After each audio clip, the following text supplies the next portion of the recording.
Welcome back to another episode of Rock Boys Football. Dill, Lincoln Riley, USC bounce back in a massive way against Wisconsin at home, and kind of another story of a tale of two halves, like sloppy football in the first half. And, we were both watching that game. You said this to me as they were kicking off in the third quarter. Look, USC's the better football team. If they play USC football in the second half, they should still win this football game. That is exactly what we saw. 28-0 in the second half. Though my biggest takeaway continues to be that this team doesn't flinch. Like, again, from a culture mentality standpoint, this USC team feels a little bit different. Now, they don't have Caleb Williams at quarterback, but they got a damn good one in Miller Moss. But I think more importantly, when the game and the moment gets the brightest, this USC team always seems to show up, which, again, I don't think we could say that about this USC team in 2023. Fired up to get into, kind of some big takeaways. And again, we're going to dive into this one a little bit deeper on Sunday morning, I should say, but kind of just some broad instant takeaways. Now, before we get into it, as always, to the USC fans, one, can't thank you guys enough for rocking with the fellas. The amount of support, we always say this, but we truly mean it. The USC fans continue to show to the fellas. Can't thank you guys enough. If y'all do enjoy the content, consider subscribing to the channel. Much more importantly, let it fly in the comment section. Biggest takeaways, some players that you want to shout out, Dill. We're going to try to shout out as many players as we can. And without further ado, let's get into this one. And let's talk about what we saw from this USC offense in the second half, scoring 28 unanswered points in that second half of this football game. Honestly, I thought the offense for the most part was moving it. I mean, it wasn't like they were going through lulls. They just obviously made some poor plays in the first half, but obviously in the second, it really got loose. And frankly, just your big dog stepping up and making things happen. I mean, Deuce Robinson doing it, obviously Jacoby Lane. And I mean, there's no defense for what they're doing. When those two are on, now they did the same thing to LSU in that second half. They did it to Wisconsin in this half. Like, again, there seemed like there was a bit of rockiness maybe at the very start of that half. And you got your two big dogs making things happen. That's a really nice kind of safety blanket, I think. You said this to me in the third quarter, and we kind of had an argument about it. You're like, I want to see Lincoln Riley dial some things up. Like, I feel like we're just relying on dudes. I'm like, Dill, that's college football. Like, when you have guys like Jacoby Lane and Deuce Robinson, you go and rely on those. And that's, probably my biggest takeaway. And we're going to get into some things that we think need to get cleaned up. I think still the offensive line and pass protection. We're going to talk about that, although it got much better in the second half. Dill, when you have, and what I'm most excited about for USC is I feel like they're finally starting to figure out who their difference makers are. And there's a concerted effort to get them the football in the big moments. Like when we're in the red zone, where are we going with the football? Our two guys that are dominant with the football in the air, Deuce Robinson and Jacoby Lane. I felt like at times for USC to start this season, you're kind of trying to figure out who you wanted your guys to be. I think it's pretty clear. A shout out to Jacoby Lane. Talk about one of the most underrated. And Dill, I remember taking a ton of heat way back when we were previewing the USC LSU game, and I was asked, who has the better wide receiver room? I'm like, yeah, you might not have heard of guys like Jacoby Lane and Deuce Robinson, but if you follow the high school recruiting trail, if you follow this USC team, you kind of knew they were guys. Jacoby Lane might be the most underrated wide receiver we see in the country right now. And he's so dynamic because it's not only like he makes those big like circus air catches. I mean, he runs really clean routes, makes plays along the sideline. I mean, those couple plays he made, especially that one. Shout out, I mean, unbelievable pass. Yeah. But like those are such big moments in that game that like you can kind of see that swinging a little bit. And USC has guys who are making them. And it's like, again, you get back to kind of some differences or some things that feel a little different. They didn't make those plays last year. And even the year before, the only guy who was really doing it was Caleb. Now I feel like you have some real studs, like both sides of the ball, frankly. Kamari Ramsey making plays on defense, Eric Gentry, and then you got your obvious guys on offense. But again, just individuals making really high-level plays that you just can't do anything about if you're Wisconsin. And then you start to evaluate Miller Moss. Like, again, they need to work around pass protection. 100% agree. And Dill, it's a small majority, but there were some USC fans talking about getting Miller Moss out in the first half. And you just couldn't be more off base. Like, Miller Moss is playing at such a high level, even with the pass protection continuing to be a little bit shaky. His ability to manage a pocket, step up into the pocket, continually take hits. You talk about a quarterback that's just like tough as nails. Like, that's Miller Moss. Even going back to the Michigan game, the amount of times he was knocked to the ground but got up and continued to make good throws. Miller Moss kind of has that it factor more than I even thought. And you go back to how we talked about Miller Moss in the summer. It's like, hey, he's going to play within the Lincoln Riley offense. The ball's going to come on time quickly. I was higher on Miller Moss than I think anybody else kind of across the country. I might have undersold Miller Moss. He's doing much more in the way of playmaking than I think I would have thought. Even making some plays with his legs, and as you said, kind of extending plays.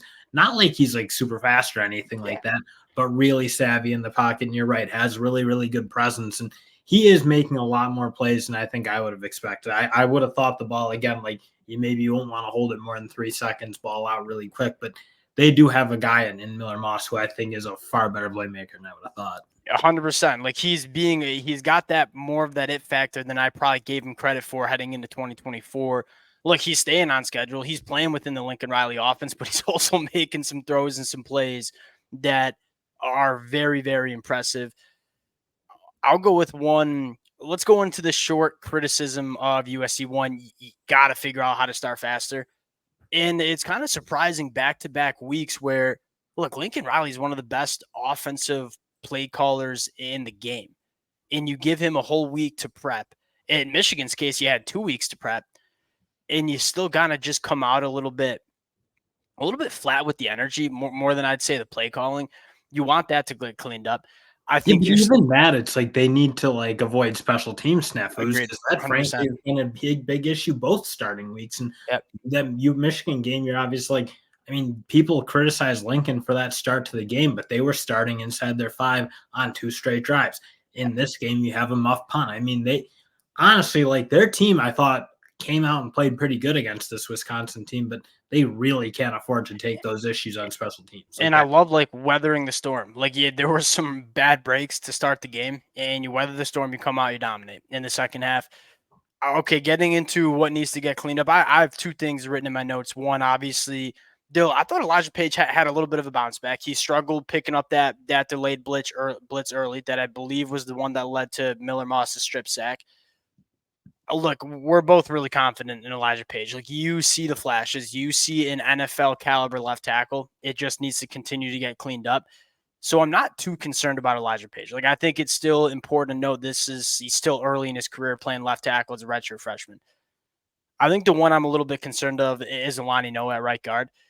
They kind of yo-yoed them in the second half. And again, the pass protection, the offensive line play, it got better in the second half. But if you want this USC team to kind of maximize themselves, you got to take that step in terms of pass protection. And you're seeing Lincoln Riley do things to help this offensive line, whether it's running the football, whether it's moving the pocket, whether it's going to some play action. You want to see that guy cleaned up. And the last thing I want to say, look, I think Woody Marks is awesome. One of the better running backs in the Big Ten. I would probably like to see the snap count between him and Quentin Joyner get a little bit more even, because Quentin Joyner, every time that kid touches the football, there's some serious juice there. Yeah, Quentin Joyner had a really He's nice game. He was making plays for them. They were ripping off big runs. I don't really have much to say more about what this offense was doing. I think they were, for the most part, doing their job. Obviously, it got turbocharged in that second half, but you are right. The fact that their offensive line are kind of giving up some of those difference-making plays are kind of what seems to be holding them back a little bit, where it's not just a sack, not just like a negative play on the rush, but like giving up pick six, strip sack. Yeah, like, agreed. 100% agree with that. Sorry to cut you off. Again, USC fans I've been working on it. Dill, let's go over to the defensive side of the football, and I think where you want to start is this is why you go out and hire Coach Dan Lynn. Like, it wasn't good in the first half. I don't think the defense played particularly well, and again, I think the turnover certainly didn't help. Second half adjustments. This is back-to-back weeks, and I would even go back to the LSU game where, look, you're going to see some stuff in the first half that you didn't see on film. Phil Longo's a really good offensive coordinator for Wisconsin. Dan Lynn in back-to-back games now has gone in, has looked at what an opposing offense is doing, and has come out and just dialed up a defense that completely smothers the opposing offense. Not only is this team, again, just tackling better, being a little bit more physical, you're not seeing the busted assignments, but I think almost just as importantly, from a pure coaching schematic standpoint, Dan Lynn is making the perfect second half adjustments to allow this USC defense to play their best football in the second half.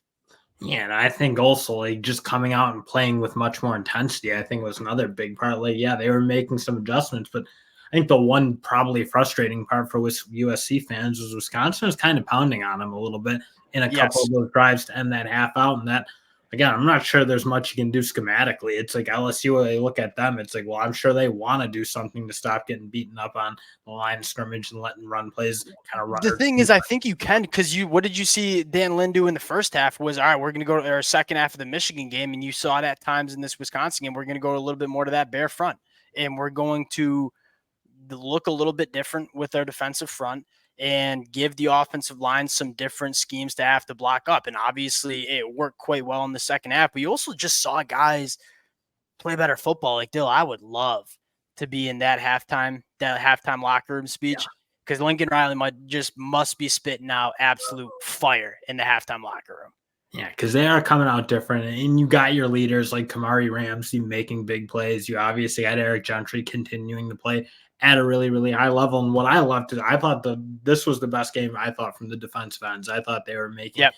big plays throughout this game. Guys like Lucas and some of them were making more of an impact than frankly I think they've made up to date. 100% agree. And you're also seeing them really vary the looks in some of those third and long situations. You see a lot of NFL coordinators do that, where hey, we're going to put 6, 7 guys up around the line of scrimmage. You're not sure who's coming. You're not sure who's dropping. And when you do that, like as Michigan fans, we kind of saw that with Jesse Minter, Mike McDonald the last couple of years. You're seeing that really impact opposing offenses. Especially a guy like Brandon Locke, like just completely confused in terms of where he wants to go with the football, making some bad decisions. Um, I'm looking at my notes, trying to. There were a few plays where, like Wisconsin, just made some plays in the first half, and sometimes you're just going to have to weather that storm. Dill, I'll kick it to you in terms of lasting shout outs that you want to give to this USC team here. Yeah, I still think Kamari Ramsey right up there. I think he is really, really good. I think Jacoby Covington is Yep. a very, very good player for this USC team. And then on offense, it's Jacoby Lane. Like he's just playing at such a high level. He's like getting them out of bad spots. I think that's a really, really important kind of player. We talked about it with Georgia, frankly. They don't really have that guy, it feels like. Yes. That's the Agreed. reason they get in a rut.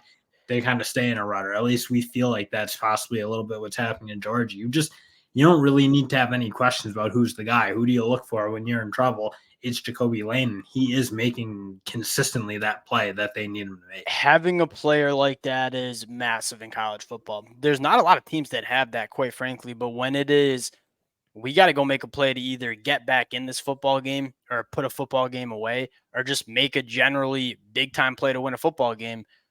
You got to have guys. Like that's what college football is about. And it seems like Jacoby Lane is probably that guy. I'm a fan of how they're using Zachariah Branch. And Miller Moss made that bad decision to throw a jump ball up to Zachariah Branch. He probably could have done a little bit more going up for it. But again, just continue to try to find Zachariah Branch in space. I don't think he's the best pure wide receiver yet, but he's still just an electric factory when he has the football in his hands. Dill, we'll cut it there. Again, we're gonna dive back into this one Sunday afternoon/morning whenever I wake up tomorrow morning, and I'm going to look at that defensive line rotation and just kind of check the snap counts, because I am interested to say, all right, you don't have Bear Alexander. What does that snap count look like? But Dill, I mean, massive storyline in this football game. Go down to time possession, 20 minutes to 20 minutes to 40 minutes. That's dominant. That's how you want it to look if you're USC. We'll close it out there again. Appreciate you guys rocking with the fellas. If y'all do enjoy the content, consider subscribing to the channel. The USC fans, appreciate you guys, and we'll talk to y'all later.